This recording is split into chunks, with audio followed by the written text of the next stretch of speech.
1 minute until showtime.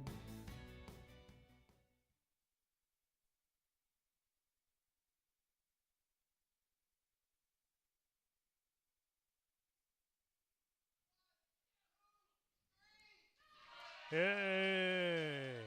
Oh man, that was lame. That's like 98. Come on, a bunch of.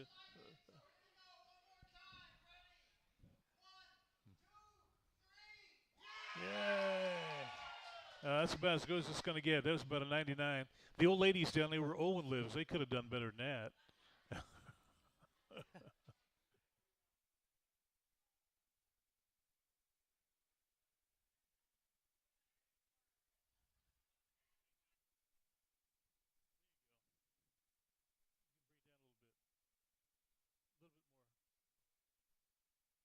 Your show will go live in 5 seconds. 4, 3, 2, 1.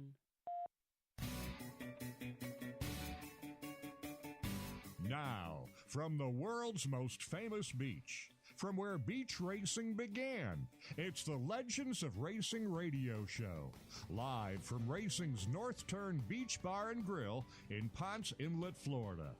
The Legends of Racing radio show with your host, Buzz McKim, and co-host, Gary Keller. Hey, all right. You guys are very kind. Thank you very much. We appreciate that. Thanks to everybody out there looking in. We should have a pretty good show today. Oh, great show. And a historical show, too. Yes. Yeah, we got Johnny Allen right here, everybody. Look at this. Yeah. And one of Johnny's many claim to fames is that he's one of only about 3 drivers that we know of that raced in the last beach race in 1958 here and then went to Daytona Speedway and ran in the first Daytona 500. So talk about changing venues. I mean, that must have been unbelievable, wouldn't it? They both were. The first time I ran the beach, that was unbelievable. Yeah. And then, of course, the Speedway, when I, come out of the tunnel and look at those banks. One of them looks like it's 4 miles down the road. And you say, wow, how's this going to work? So, yeah. It was easier than what you thought, though, wasn't it? Once you got out there on the track, it was easier than what you thought. Oh yeah. After racing on the sand, I mean, I can't imagine going from that transition from the sand to Daytona 500 Speedway. Oh yeah. That had to be incredible. Yeah, I didn't like that sand. It was. Yeah. Yeah, you just. I have to ask you. I thought about some of the things I was going to ask you because we aren't honored enough to have guests like you on week in and week out. But I have to ask you, was there as much hype back in the day for that beach race as there is now for the Daytona 500? Was it popular? Was it exciting, exuberant? For our part or the fans' part? Well, everybody concerned. Well, drivers from all over the country couldn't wait to get here and try it. So everybody, that's one you wanted to win and wanted to be in. And the fans, they were lined up so heavy up and down the road in the sand, and you couldn't tell how many, but it sure seemed a lot. I'm sure it wasn't as many as what the Speedway used to hold. Right. But the race fans if there's a race on, they're going to be there, and they're going to be pulling for somebody or some kind of car, whichever it is. Yeah. And they're just so loyal. It's just great to be able to, when they come down and recognize you and say you did a good job, just encourage you to come back and try it again. Yeah. Well, it wasn't that you won a slew of races, but all the top 10s that you had, Johnny. I mean, what was it, 60-some? Mm-hmm. 60-some top 10s? I mean, you were so consistent, it's unbelievable.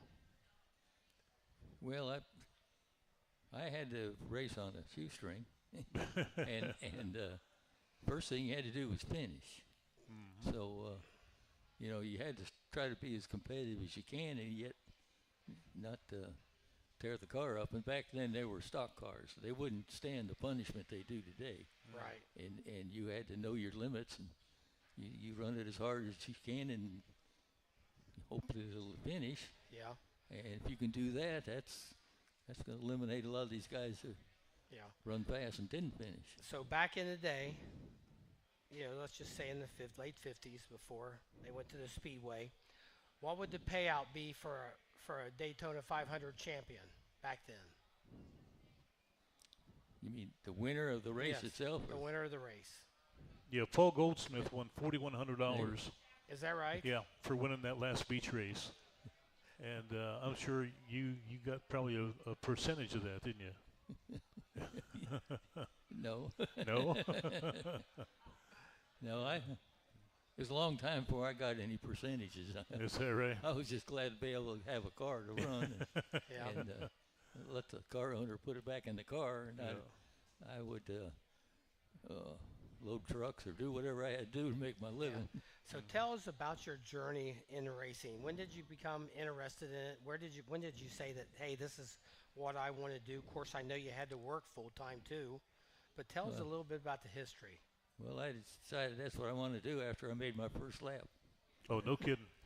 Is that right? Yeah, my dad took me to the races when I was preteen, or maybe early teen or preteen, and he took me to football games, everything. He kind of exposed me to sports, and I saw a midget race out in.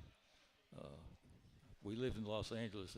Culver City had a little quarter-mile clay track, and I tell you what, the midgets were just wild. Yeah. And I said, man, if I could just make a lap, I think Yeah. it would be, Were they on dirt or asphalt? Or concrete? That was dirt then. Most of the racing when I started in '55 was dirt, Uh-huh. and there was only super speedway actually was Darlington, I believe, Yeah. Right. and but everything else mostly was dirt. Yeah. Yep. Now, where'd you run your first NASCAR race? The first NASCAR race, Yeah. Memphis, Tennessee. Oh, really? No kidding. Oh, my God. Let me tell you about that track. It was called Lehigh, Arkansas, because it Right. was right on the state line. Right. And it was 1.5 miles dirt. Now, 1.5 miles is as big as Charlotte. It was dirt, high bank, no guardrails. Are you serious? Honest to God, no guardrails. And you talk about braver than Dick Tracy. This guy here, I'm telling you.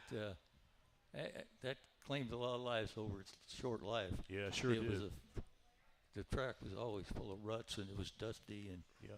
you run pretty fast to get that speed. And, Yeah. at that. Yeah, a mile and a type half. track. I mean, Oh, yeah. yeah. Yeah. Straightaway. Yeah. I mean, I can only imagine. Yeah. Well, the guy wanted to pave the track, and he never had the money to pave it, so you ran on the base for the asphalt track, and that just didn't make for a very good racing surface, did it? Yeah. No, we got there. This was my first race, and we were my partner and car owner. We were out of Corpus Christi, Texas. That's where I got discharged from, and that's where I got started on a little quarter track there. But anyway, when we got there a couple of days early to try to see what we're getting into, first NASCAR, exposure, and they were out there pulling the weeds up on the track and cutting other weed eaters or something, and then the dust was flying, and they're preparing the track 2 days before the race. Jeez. And the track was terrible, dusty, full of ruts. And Yeah. So they didn't have the water trucks back then. Apparently not. Probably not. No. Well, I had a couple of the guys that were regular on the circuit, and they came over and says, "Let me look at this car." And I said, "Hey kid, you're going to get yourself killed." Yeah. I said, "What do you mean?" And he said, "I'll tell you what." He gave me some pointers, things we could do to the car. He said, "Best thing for you to do is get down on the very bottom and stay there, Really? and you may end up finishing and making some money, but don't try to get up and run." Did you take his advice, Johnny? It was a 55 Plymouth four-door sedan. Yeah. No kidding. Did you run Four-door it? sedan. Did you run it low or not? I did. I ran right on the bottom and stayed out of their way. No kidding. And I ended up 17th Did you really? That's Wow. out of 30. the first cars. NASCAR Oh. race. That's incredible. Not bad. So It's- it was a NASCAR sponsored race. It was one of Bill France's gyms, early gyms. And, No, it was a NASCAR race. uh-huh. Yeah. Yeah, it was NASCAR. You know what else happened in that race? Tiny Lund flipped, and his seatbelt broke, and he got thrown out of the car. And he wasn't hurt too bad, but his sponsor that day was Rupert Seatbelts. I don't think they got much exposure. No. Or positive exposure. I don't think so. I think he had an old cotton seat belt from out of an airplane. Oh, really? World War II airplane. Yeah, he right. was using that for and it. Yeah. Anyway. Oh my gosh. Yeah, the GI surplus was good for seat belts and seats. Yeah. So Yeah. Johnny, you were raised in L.A. Right. L.A., California, and you went into the military. Yeah, And 4 years. And you were stationed in Corpus Christi, did you say? That's where I ended up. My last duty station was the Navy. I see. I was in the Air Division and we worked on some advanced training base there in Corpus Christi, where after they got the pilots would get out of their basic, they'd come down there and learn strafing runs and bob them. You know, all the old B-50 or B-29s. No, this was Navy. Okay. They were Corsair. Oh, no kidding. And what's the other one? The other one T6 with a big, big radial engines. And yeah. Well, those Corsairs were something. So then what? So your dad he would take you to the car races and so forth, and then you just thought maybe I'll give this a shot. And I just everywhere I'd go, if there was any races around, I'd have to go watch them and try to go down the pits and talk to them, and just I guess just got hooked on it, and from then on I did whatever I had to do and go where I had to go. To make it happen. Keep it happen. Right? Who were some of the tough guys that you had to race with back then? Where did that mean? Like when you first got started, who were some of the top dogs there that you had to run with? Fireball, Lee Petty, Buck Baker. Wow. Curtis Turner. He's all Hall of Famers. Weatherly. Yeah, is that right? Yeah. I'll be darned. Well, were they all pretty nice to you, Johnny? Were those pretty good guys? Yeah, pretty good. They'd come over and give you some pointers. I remember Buck Baker came over after one race, and he says, "Hey, you need to get more aggressive." I said, "Well, I just trying to learn, trying to go." He says, "If a guy in front of you gets sideways, kick him out and go on. You don't back off and wait for him to get straight. You're not, you don't need to be a nice guy. You need to." Jack Smith had a saying, was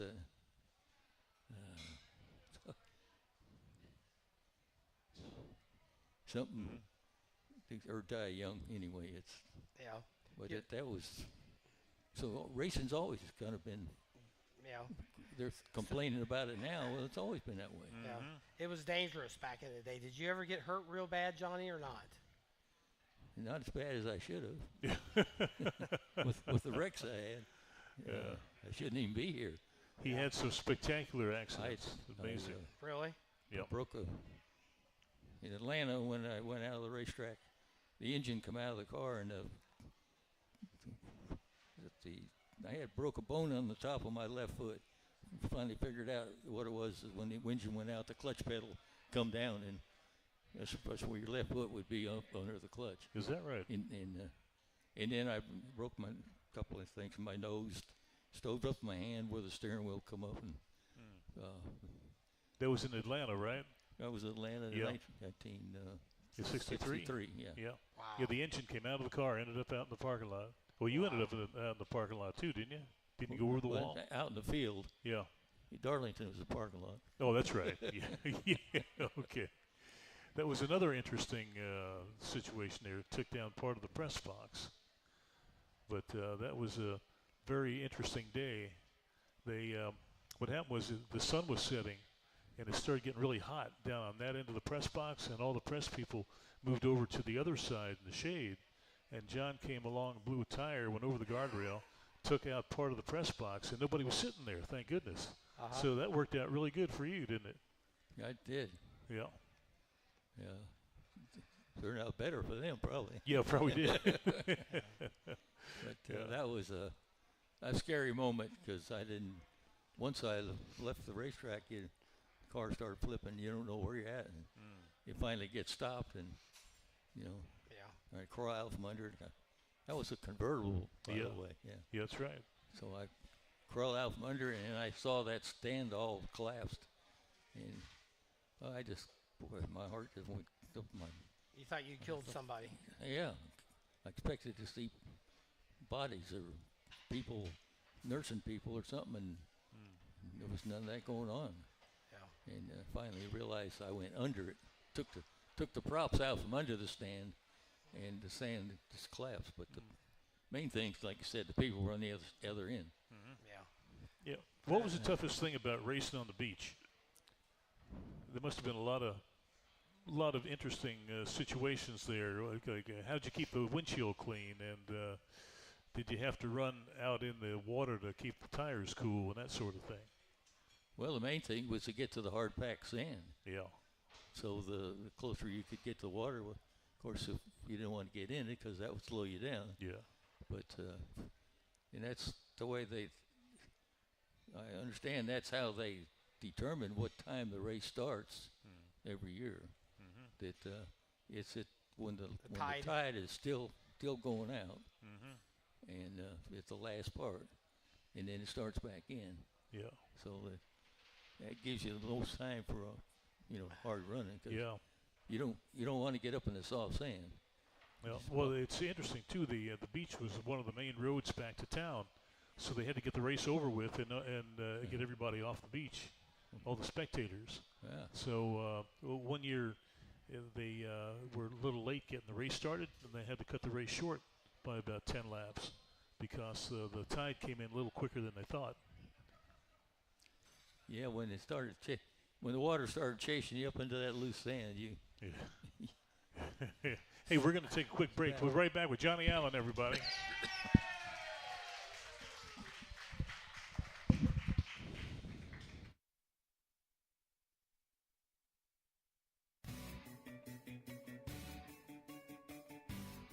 The caution flag is out. Time for a break. We'll be right back with the Legends of Racing radio show. At Beach Boys Embroidery and Tees, it's all about making you happy. Beach Boys Embroidery can customize your athletic golf apparel, caps, hats, badges, buttons, magnets, backpacks, bags, totes, clocks, watches, and of course, T-shirts. Sure, they're at 2033 South Ridgewood Avenue in South Daytona, and they're waiting for you to call now. 386-255-5880. Beach Boys Embroidery and Tees. Let Aloha Marine get you on the water with huge discounts on great brands like Bayliner, Carolina Skiff, Hurricane, Key West, and Regal. Pay as little as $169 a month with 10% down and approved credit. Don't wait. Get to Aloha Marine, 1700 North Nova Road, Holly Hill, Monday through Saturday. 47 years and always better than boat show prices. We're back from where it all began. Racing's original North Turn Beach Bar and Grill.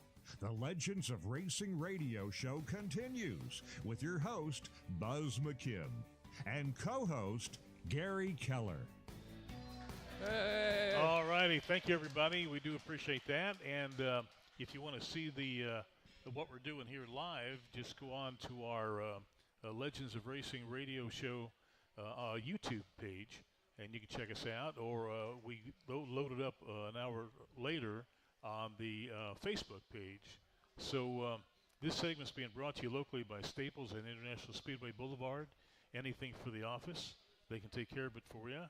And also the Florida Short Track Racing Legends Reunion Banquet is going to be Sunday, March 16th at the Cranes Roost, the Roost at Crane Lakes, from 11 to 5. And there's all kinds of drivers from Florida, Bobby Brack and Bobby Coyle and James Powell, Mark Gibson, Phil Finney, Dave Scarborough.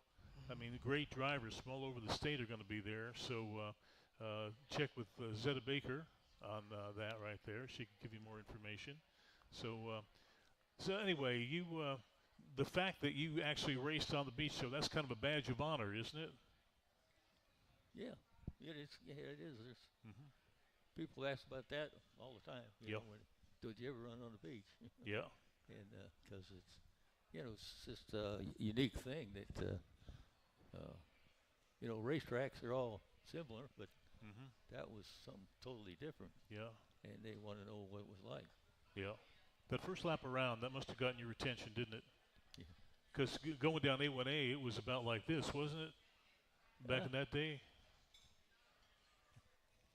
I don't know. It was it was keep you busy. The beach was. Yeah. I would think the turns, the short turns, to go back through the front stretch. Well, both the turns were very difficult. This turn there, to get in there good, you were going to bog down when you got in. It was banked. It was pretty good, but you had to broad slide it in there and keep plenty of speed because you're going to kill it off going through. Yeah. But coming out the turn, you're coming upgrade onto asphalt. Well, you're coming off of sand on the asphalt. You know what that's like for getting traction. Yeah. And had a lot of spin outs coming off the corner trying to go. Well, you got to remember too where A1A is now, and to where it was back then. It was a lot. It wasn't that much of a margin of distance between the two. That's right. Of course, you got the old speedway here at the park that you can see exactly where it was. Yeah. And it was only about half the distance from where A1A is now, right? Oh yeah. Yeah, it's very narrow and very very bumpy, and that south turn must have been tough getting into, wasn't it? It was. The sand was a problem there too because when you brake it, you got to brake really heavy because you're running. You got to slow down probably to 35 miles an hour or something to get through the turn. Yeah. Holy cow! Well, it was banked up, but then it was downhill getting off. So So that was the good part. Getting in, you want to get in as hard as you can, but people their brakes would grab or whatever, and they'd get off on the shoulder and come back up. So they're throwing sand up on the asphalt. So trying to brake and that sand, hurts your braking ability. And if you aren't careful, you go off into that hole on the other side. Yeah, that big hole. Yeah. It's amazing how they filled that hole in, and now there's a house right there. Yeah. There was about a 20-foot drop down there off of that south turn. The cars used to stack up on top of each other. They fill it up down there with cars. It was amazing. I would have loved to have been able to have seen that or to experience attending one of your races here on the beach. I mean, I'd have sure liked to have been a fly on the wall. The biggest thing that impressed me was watching Curtis Turner come into this turn. Oh, boy. He would set that car sideways, I don't know, a block probably before he got to the turn. No kidding. And he would just stay wide open with it, throwing sand and water all the way to the corner. I mean, he was probably the most talented, coordinated driver I ever saw. And here's Weatherly behind him trying to do it, and he's having to stay. He can't get that nice even, but it was pretty. You watch him. It was almost like he was on dirt. Yeah. Oh, yeah. For sure. Yeah, but he had it down pat, and he was fast. Well, how many years did you race on the beach? Me? John, I'm going to just change this. There you go. Three. 56, 7, and 8. Did you run the modifieds too? I run modifieds 1 year, and late model sportsman in another year. Oh, really? Along with the Grand National. Yeah. Yeah. Now, running one of those old coupes down here, that must have been quite the adventure too, wasn't it? Those fenders would catch the air, and I imagine they get you a little light. I don't know. I wasn't that technical. Oh. Didn't think about that back then. you take what you got and you get the most out of it. Yeah. And hang on, But Were you driving a Plymouth back then too? yeah, Did you? So you were kind of a Dodge. I rode the Plymouth in 56, and then 57 we had a 57 Plymouth.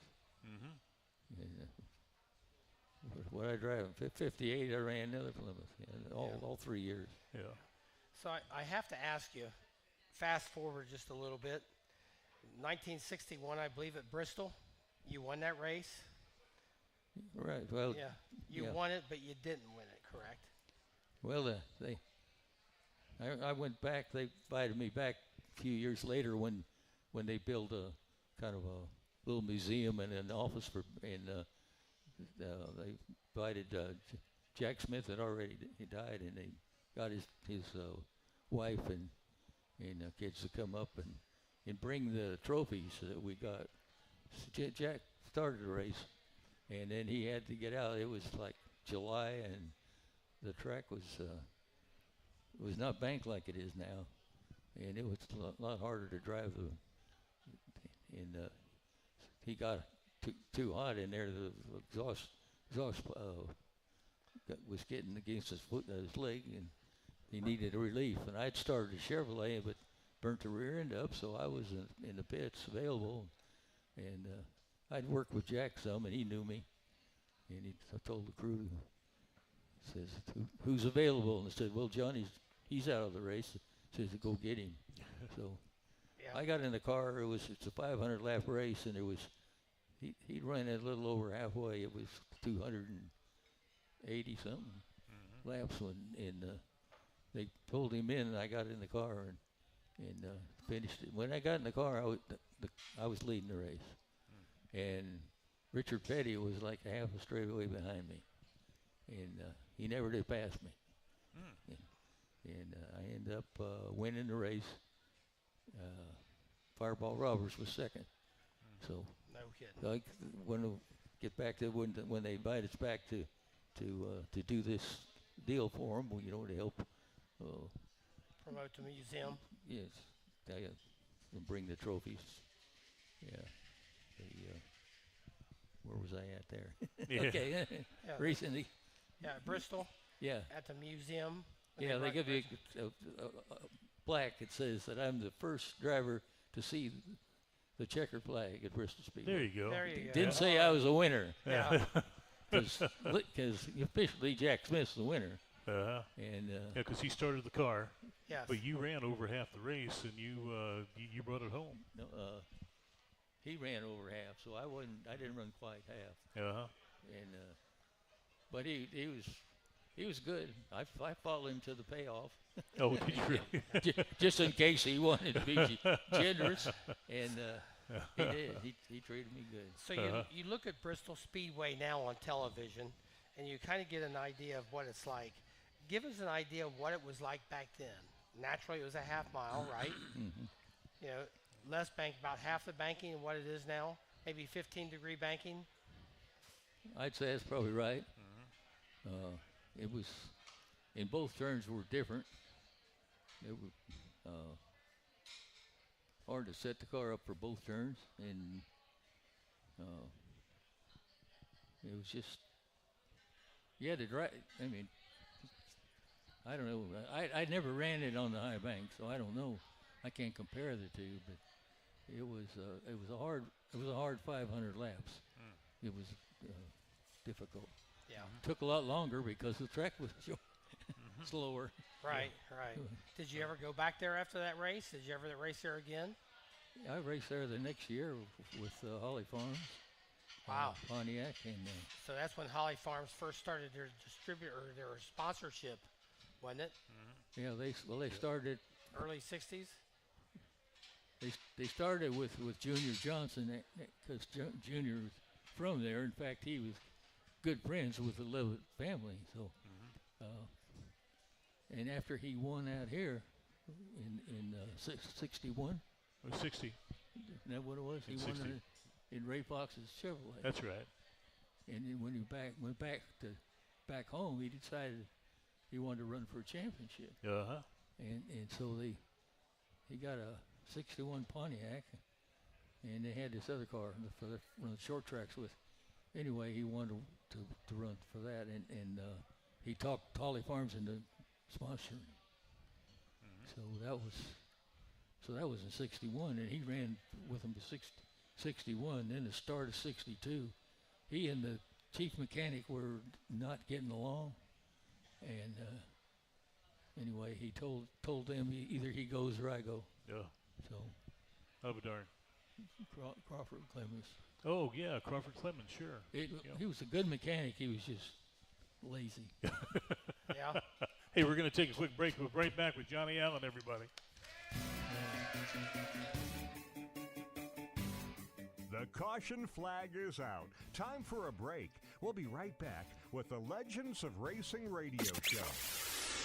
Racing's original North Turn is our broadcast headquarters. If you're looking for a good drink, great entertainment, and the best in food, they're right on the beach at Racing's original North Turn.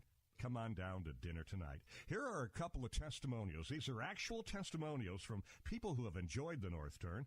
Been there many times, always great food and drinks, great location on the beach. And another, what a great experience. It's my new favorite restaurant in the Daytona Beach area, Racing's original North Turn on South Atlantic Avenue. That's A1A in Ponce Inlet, about 3.2 miles south of the Dunlawton Bridge and A1A intersection. It's Racing's original North Turn, a restaurant, museum, bar, gift shop, live music. That's Racing's North Turn. Thanks to you, the original North Turn Beach Bar and Grill has been voted top 10 beach bar in Florida year after year after year.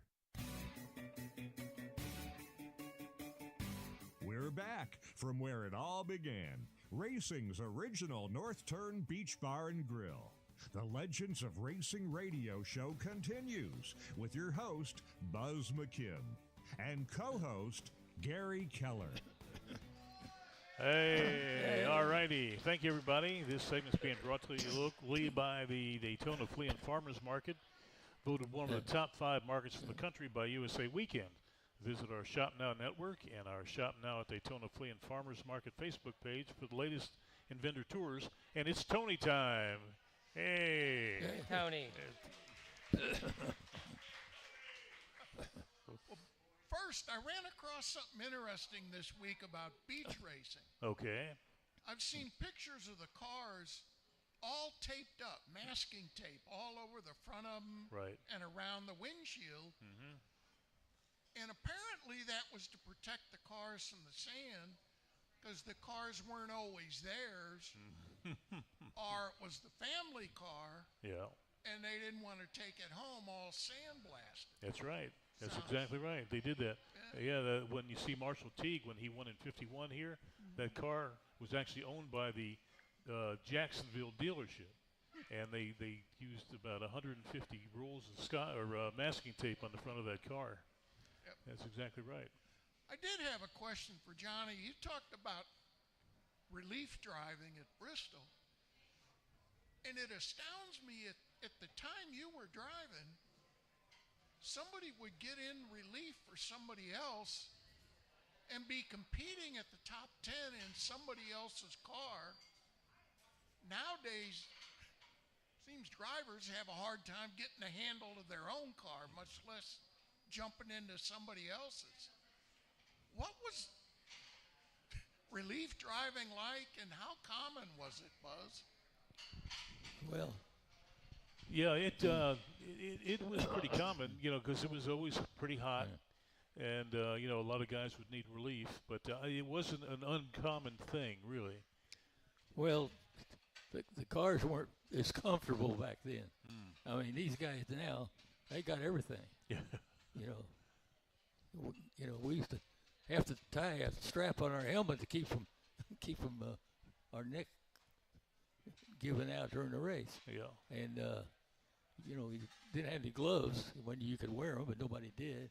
You have blisters on your hands, and it's hot. And I know several times during like the summer racing when it's hot, I'd get out of the car, there'd be that much water in the seat where I'd sweat. Really? And I'd lose 10, 15 pounds a race. Holy cow! I couldn't afford it now, but yeah, it's. I mean, you'd get out of the car, maybe your elbow would be bleeding or something. You know, you never knew it during the race. You just, you know, and the steering, you know, you just had stock steering. You're like this. Now they're. Oh yeah, you're right. For sure. You know, We had Jeff Bodine who was the power steering, power brakes. Yep. We had Jeff Bodine on the show, and of course he was the innovator of power steering and brought it to NASCAR. Correct, Buzz? Yep. Yeah, Smokey tried it, but nobody would go for it. Yeah. Yeah. So you're right, though. I mean, you know, the drivers right now. I mean, Ryan Priest drove for me for 3 years, and you know, good kid, but you know, after his dramatic wrecks that he's had, he came out unscathed, not a scratch on him. And for him to tell NASCAR that if they don't straighten the things up, this car that they're racing right now is so stupid safe Yeah. compared to what you ran. But they're just so. It's hard for those drivers to get hurt. Yeah. IndyCar, Formula One, I understand getting hurt in, but in NASCAR this day and age, the way those cars are modified, everything, all the regulations are and so forth, safety regulations, you just can't get hurt. That's right. You know. Oh yeah. And do you ever look back on your career and wonder how in the heck did I make it without getting my bell rung? Yeah. And it's really kind of a miracle. I'd also they got backup cars, and then they got 7 or 8 or 10 back at the shop. Yes, Yeah. correct. We had one car. Oh, jeez. You know, if you totally Yeah, you're you're out of business. And a lot of times it puts the car owner out of business because, you know, he's like owns a gas station and he'll, Right. It's a family car. Yeah. so you know. Now you had a deal with Levitt, working for Holly Farms back in the day. You were a driver on the weekends, and then didn't you drive a truck during the week? Yeah, they when they hired me, I think they paid me $100 a week I'll be darned. and 40% of the race car. Really? Yeah, and I had to work on the race car. That was, and then if they needed me to, I had to take a load of chickens down to Charlotte,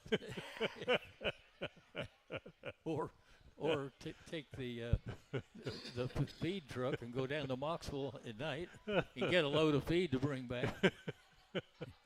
It's amazing. No extra deal on that. No, $100 a week. Yeah. I guess it was good money back then, huh? It's enough to get by. Yeah. Oh, that's amazing. Did you have a family, Johnny? Do you have children? And I did all that. No, we didn't ever have any children, but we moved up there and you know, thought we were going to be there for a while. Well, in December, they said, well, we're gonna quit. We're gonna fold up the team. Really? Yeah. December. Here I am. I thought I was all set. Yeah. I thought they was happy with me. Yes. I did win a race with them. Yep. And Yeah, you won a race at Bowman Gray, right? right. Yeah. You know, did you see the clash here a couple weeks ago at Bowman Gray? Well, Johnny won a cup race there in '62. Yeah. 62. Yeah, it was a '61 Pontiac, but it was '62. Yeah. And they used the '61 Pontiac on short tracks. But I sat outside pole. Rex White was on the pole. Right. Rex had won the last 6 before that. I mean, Really? Wow. He won more races than anybody at Bowman Gray.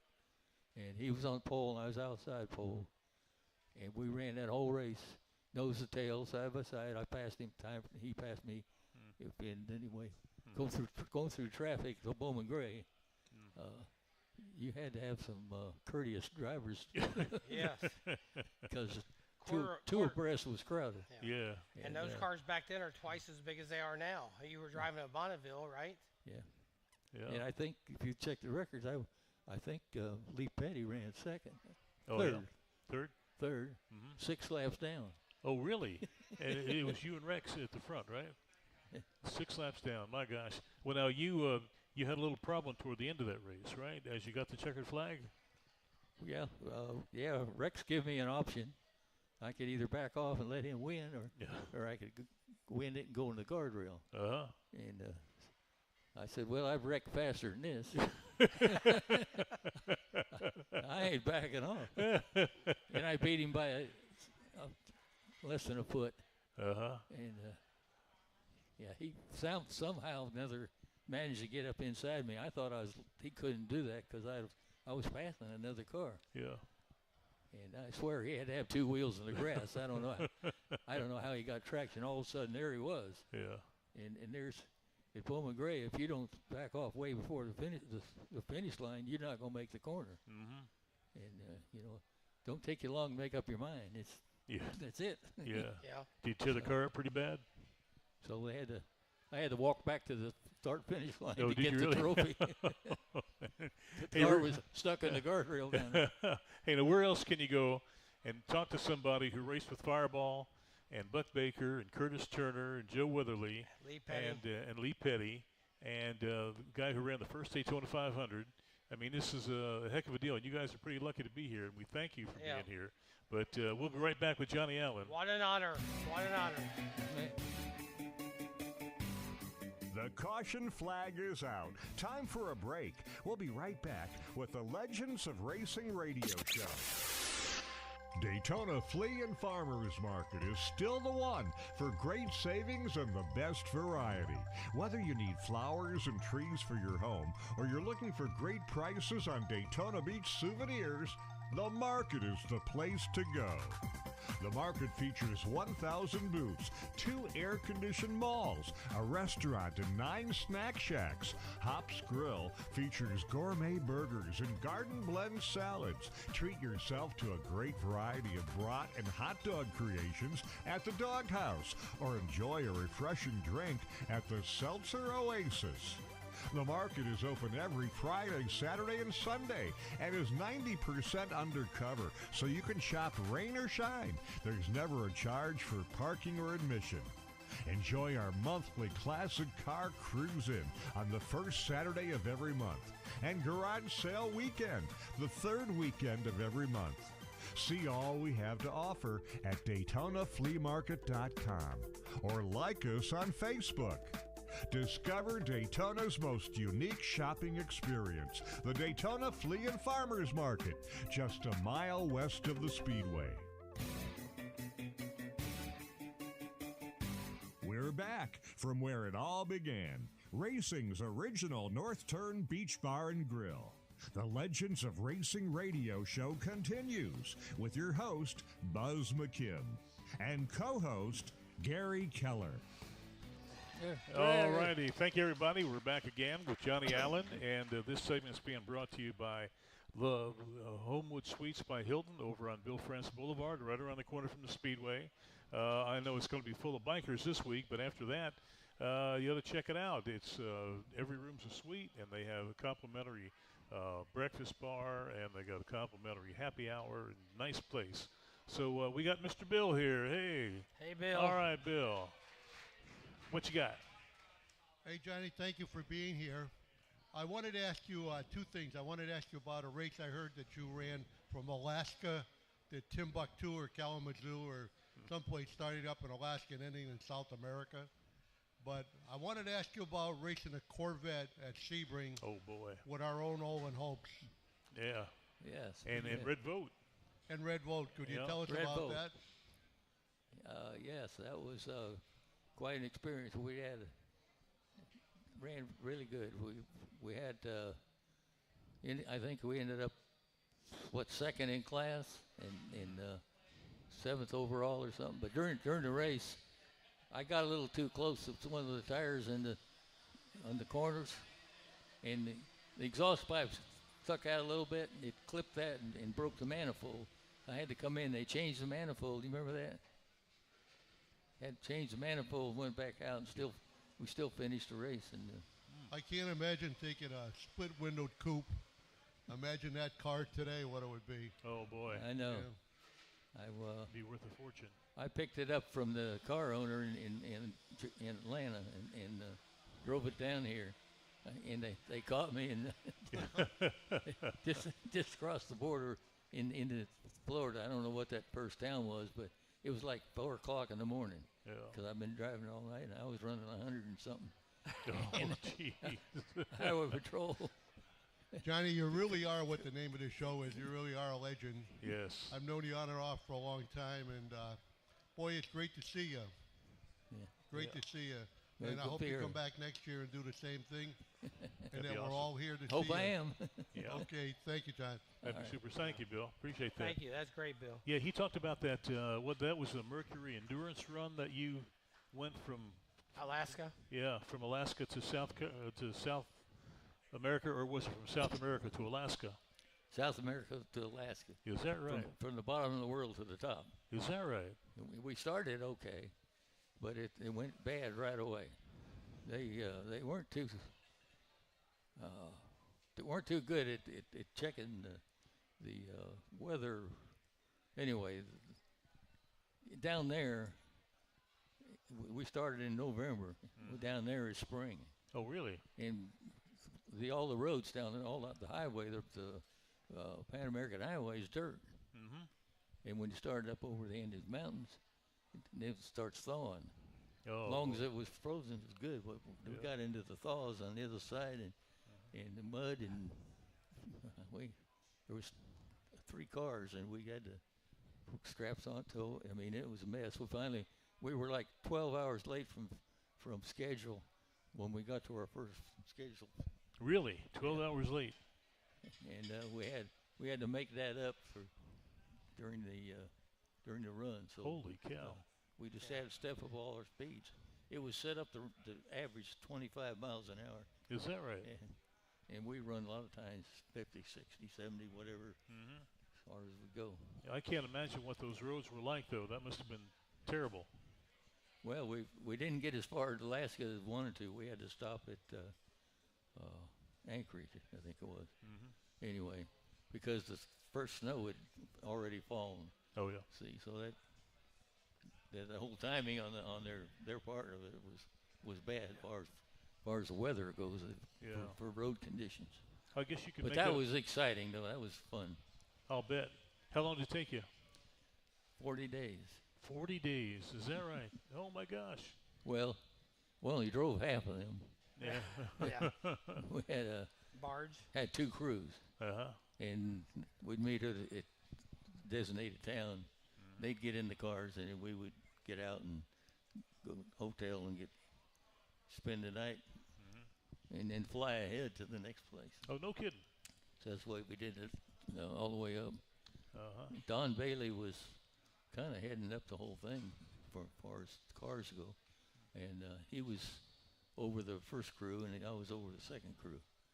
So it was anyway. That was a great experience, and it paid good money. Did it really? Wasn't NASCAR. It was Ford Motor Company. Oh, nice. They write bigger checks. Yes, they certainly do. Yeah. Now, those were Mercury Comets? Yes, The yeah, Comets, Mercury Comet. Yeah. They were trying to prove durability, so getting Mercury more popular. You know, the Comets. That was the first one was out here. You know, 500 miles and Yeah, they average 100 miles an hour for 100,000 miles. Yeah, Yeah. with no main parts changed. Were you part of that? I was part of that. Really? Yeah. I'll be darned. Yeah, 100,000 miles at 100 miles an hour. That's hard to believe. We had average running about 112, but it was also on a schedule, so you could stop it up to about 120 or 25. Of course, well, I had to run through a hurricane. Oh, really? Yeah. Jeez. You certainly had an interesting time, didn't you? Oh, my gosh. That interesting racing can be interesting. Yeah. Well, that's for sure. Made a lot of fun. During the break, Johnny, we talked about some of the finishes that you had. You know, like top 3 out here or at Daytona. Yeah. You know, tell us a little bit about that first race at the track. The first track, Yeah, the Daytona 500. You finished 3rd. Okay, all right. The first Daytona 500, I started 59th and finished 11th in the 57 Chevrolet. And then in July, the 250, the 59, I started the 59 Chevrolet and finished 3rd behind Fireball Roberts in a Pontiac and Joe Weatherly in a Thunderbird, Holy cow. And then Lee Petty behind you. I guess. Yeah. Yeah. What's And it? then in next February, I forget where I started, but I finished 5th in a '60 Chevrolet behind whoever Amazing. it was. So I had a good record here. You did. You had some Yeah. great finishes. What's interesting about that first Daytona 500, starting 59th and finishing 11th, he actually passed more cars than any other driver. Wow. Yeah, he advanced his position more than any other driver in the whole race. That speaks volumes. Yep. Yeah. And he never even got on the track until the green flag dropped, right? Right. They wouldn't let us pass inspection because they cut too much off the cylinder heads, so they weren't going to let us run. And at the last minute, North Field had a little mercy. You know, he didn't share that a whole lot. Yeah. Yeah, right. But he said, "I'll tell you what, if you'll put 2 head gaskets under there, well, I'll let you run." Is that right? But it was too late for qualifying or practice, so I had to start in the rear.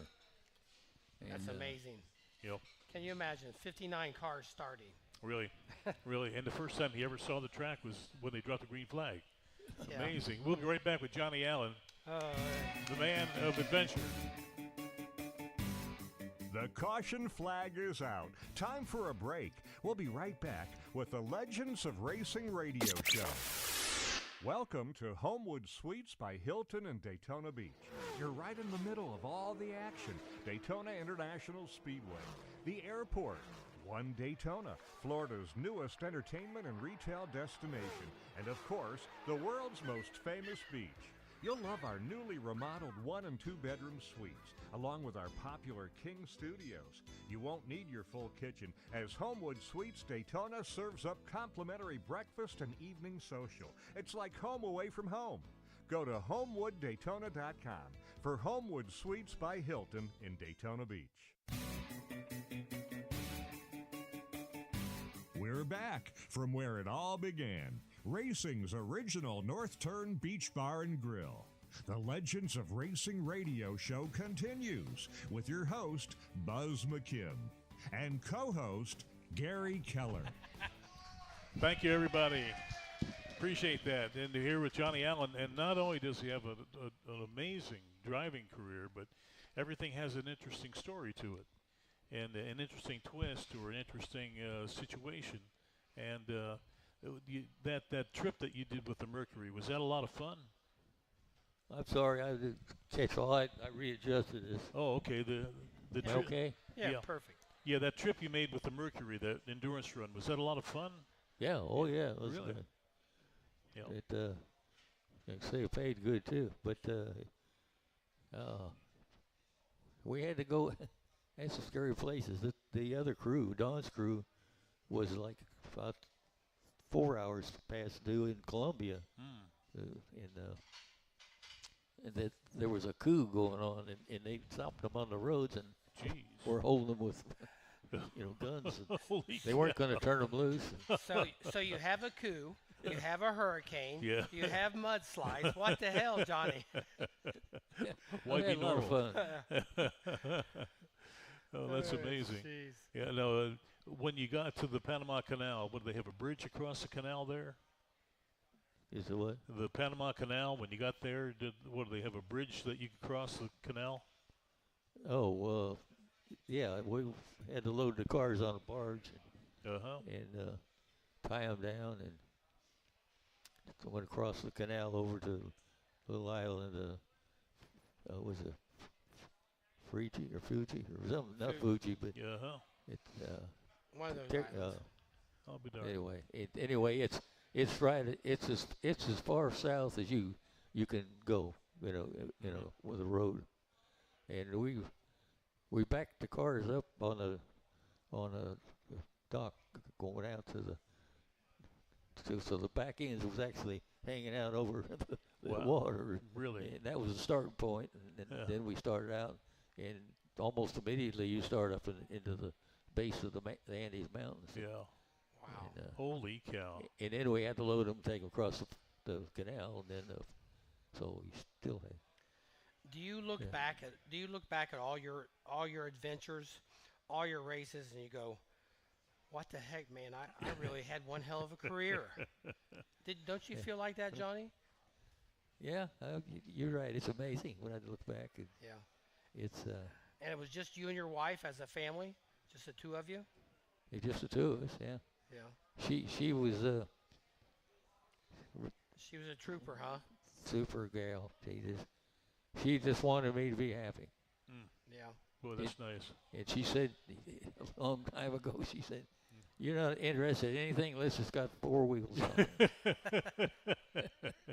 Did you ever run any open wheel races? I ran 3 midget races, one out here at the stadium, Really? and then down at Birmingham, and one other one. There was a guy out of Atlanta had an old midget from the back when the NASCAR ran the midgets. And Oh, sprint really? cars, Yeah. and it had been sitting in a garage, and he dug it out, and they talked him into putting a set of tires on it. Anyway. Yeah. And I ran it, and I thought, boy, this is great. This is racing now. This is what I want to do. Yeah. And that's why we ended up in Indianapolis. And I was hoping I would. We took the stock car up there, Don and I, and we were going to run the stock car with their stock car circuit, and then get me. I was going to get some help from John Locks to get me in with some of the sprint car owners and see if it could get me started. Well, he didn't do good. I mean, he got me some rides, but I wouldn't drive them. They were terrible. Oh, no. So I that didn't work out. Yeah. And then I got an opportunity to come back to Daytona, and I said, well, I guess I need to make money in this race. Now, you ran, I think it was an ARCA race at Dayton. You won a race there? Yeah. And Dayton was one of the most treacherous tracks, rough and nasty and killed people. And he won the race with a broken steering wheel. Wow. Can you imagine that? That was a rough track. That was like a small Darlington. Yeah. And Yeah, real high bank and high speed. bank and rough, and both corners different. Dayton, Ohio, my hometown. Oh, really? I'll be Dayton, darned. Ohio. Yeah, the track was on the west side of Dayton, Ohio, by the Correctional Institute. I'll be darned. So. Dayton 500. Yeah, those were the days. But you're right, Buzz. It was very dangerous from what I understand. Oh, big time. Yeah. Big time. A lot of guys would go out over the rail on a regular basis. It was really tough. But there again, you won the race, but then you had to do it in dramatic fashion. You know, you had to break the steering wheel. Yeah, during the race, it was just a 2-spoke steering wheel. Uh-huh.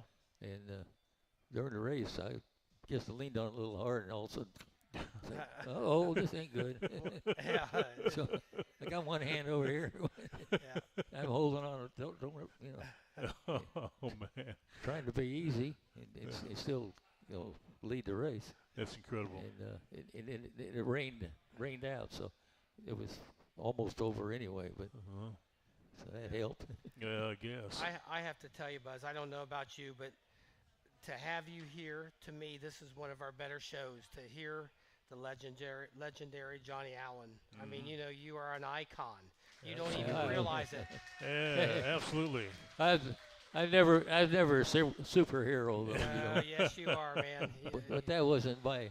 Yeah. That was never my goal to be rich and famous. I just wanted to race and you loved it. And to make feel like I succeeded at what I did, and I do, because I never had a long term with any car owner that was had good car owner. It was always just for this race or that race or something. So. Yeah.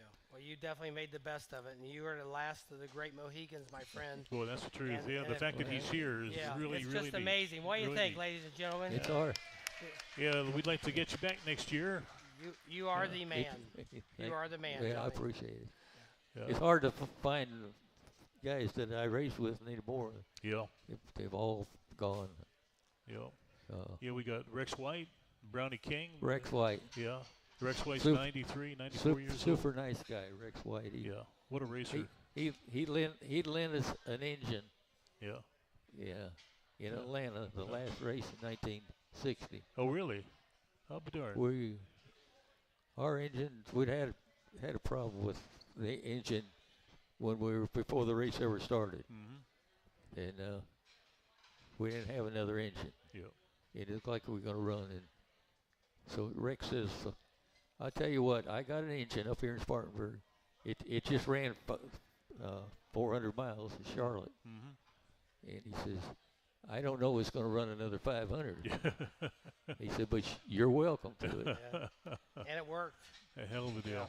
Oh, we've got a few folks we have to say thank you to. Mike and Dave with the applause signs. We thank them. And we thank Danny and Jorge for working the board back here. And Bill and Tony for the questions. And especially for Johnny Allen, everybody. How about that? Johnny Allen. Yeah. Thank you. One of a kind. Absolutely. One of a kind. So tune in next week. We got another special show for you. I don't know if it's going to top this one. Probably not. No. But it'll be a good one, though. Absolutely. All right. Catch you next week. Thanks, Johnny. Hey. The Legends of Racing radio show originates live from the very spot where beach racing began. Racing's North Turn Beach Bar and Grill. Join us next time.